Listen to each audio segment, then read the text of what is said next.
Yıl 1884. Thomas Edison, 37 yaşında, dönemin en tanınmış mucitlerinden biri. Ampulü geliştirmiş, New York'ta elektrik dünyasının merkezinde elektrikli cihazlarla hayatı kolaylaştıran sistemler kurmuş ve büyük servet kazanmış bir iş adamı.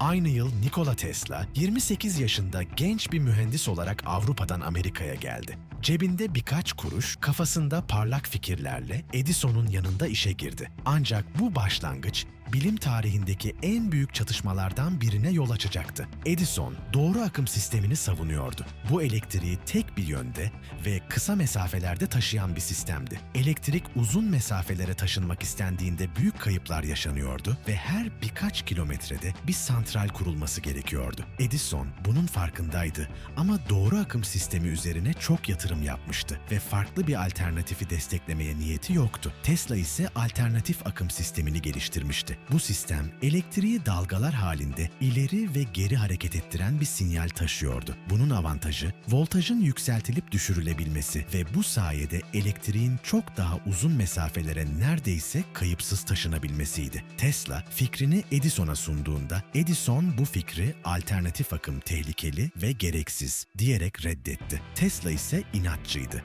Doğruyu savunmaktan asla vazgeçmedi ve Edison'un yanından ayrıldı. O dönemde başarılı bir iş adamı olan George Westinghouse, Tesla'nın alternatif akım fikrini duyduğunda bunun geleceğin enerjisi olduğunu anladı. Tesla'nın patentlerini satın aldı ve ona projelerini gerçekleştirebileceği bir platform sundu. Böylece akımlar savaşı adı verilen büyük rekabet başladı. Edison doğru akımı savunmak için elinden geleni yaptı. Alternatif akımın tehlikeli olduğunu göstermek için hayvanlara elektrik verilen şok edici gösteriler düzenledi. Hatta elektrikli sandalye fikrini destekleyerek alternatif akımın ölümcül bir teknoloji olarak anılmasını sağlamaya çalıştı. Ancak Tesla ve Westinghouse'un projeleri bu karalama kampanyalarını boşa çıkarıyordu. 1893'te düzenlenen Chicago Dünya Fuarı, Tesla ve Westinghouse için büyük bir zaferdi. Fuarın tamamı alternatif akımla aydınlatıldı. Milyonlarca insan Tesla'nın sisteminin gücünü ve verimliliğini ilk kez bu ölçekte gördü. Fuarın ardından Niagara Şelalesi'nde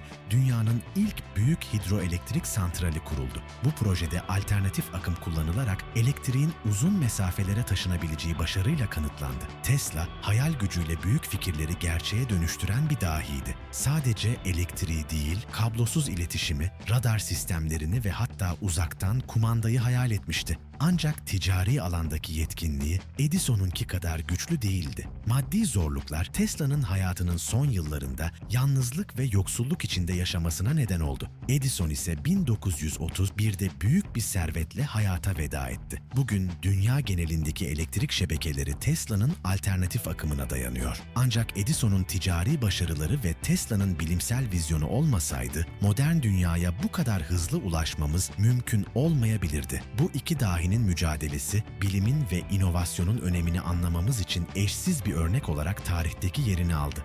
Kazanan kimdi? Edison'un ticari dehası mı, Tesla'nın bilimsel vizyonu mu? Belki her ikisi de.